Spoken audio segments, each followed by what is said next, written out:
In this video, I will show you how to turn the normal, typical pedestrian catchment we have and turn it into a shadow pedestrian catchment. So from the last video, we already have the outline.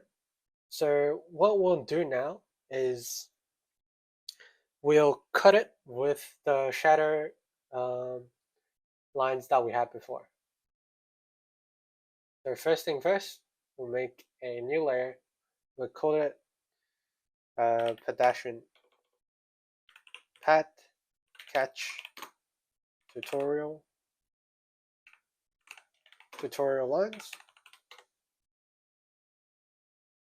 We'll bake those curves out.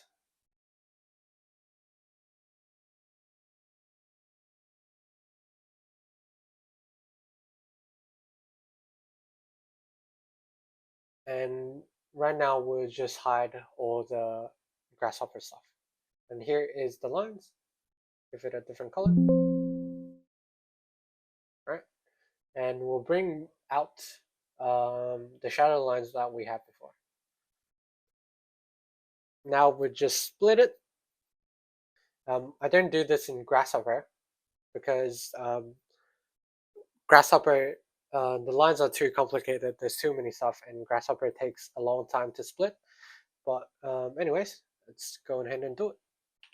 Go to split, and then select object. I'll select all the shadow lines.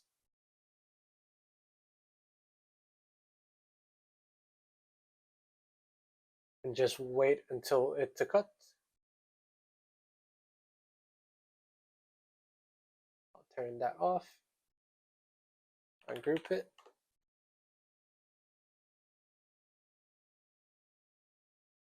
And there we go, it's cut.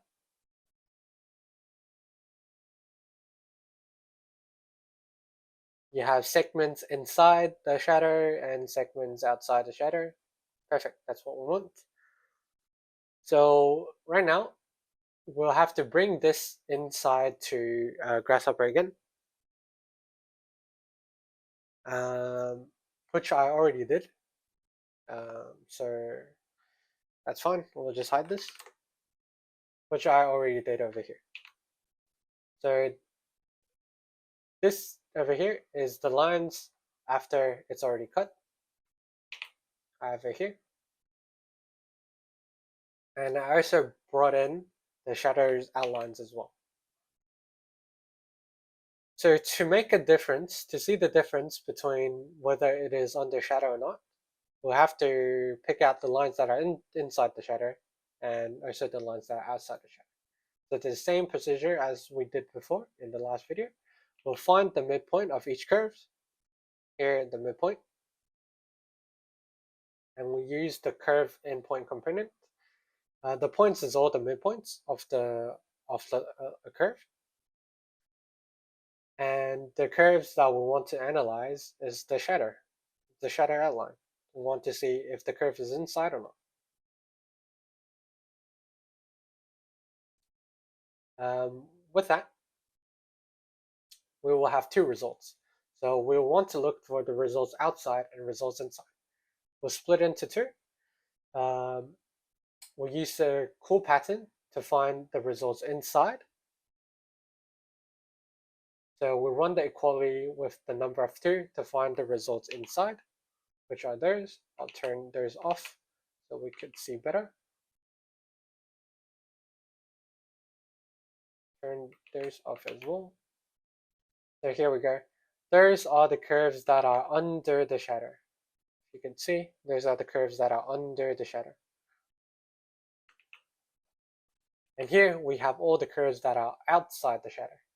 When the results equals to 0, the code pattern, we have all the results under the shadow.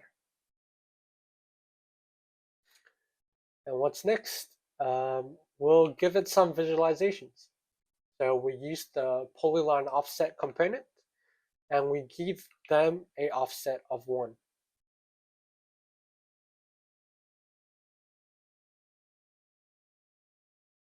We'll make them into boundary surfaces.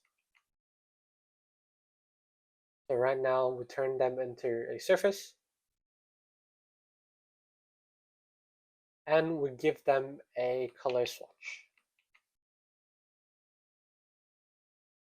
So right now, as you can see, the blue will be under shadow and the green will be orange with the custom preview. And the reason why I have moved it is because I moved the boundary surface up on the z-axis.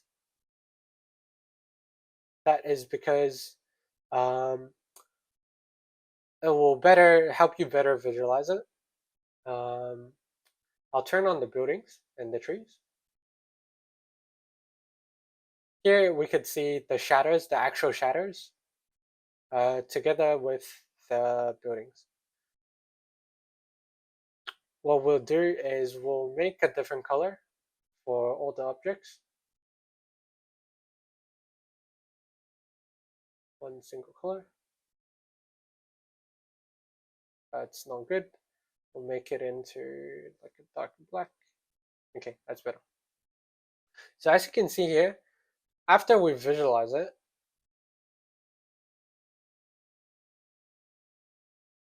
after we visualize the data with the poly surface, it starts to casting the shadow. So what I'll try to do is I'll move this polyline up.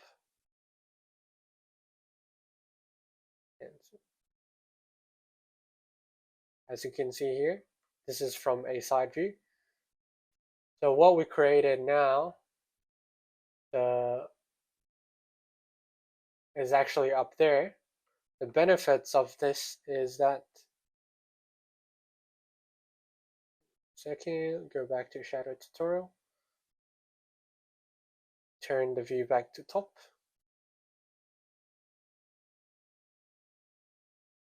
The benefits of this is the shadow moves. So the shadow wouldn't be affecting, the shadow of our shadow catchment wouldn't be affecting our visualizations because we moved it up. So the shadows are cast to the side. And there we have it. We have the buildings with the shadow catchment, the orange being inside sun and the blue being inside the shadow. And you can make some cool diagrams with this and make some good analysis. Thank you. That's all for now.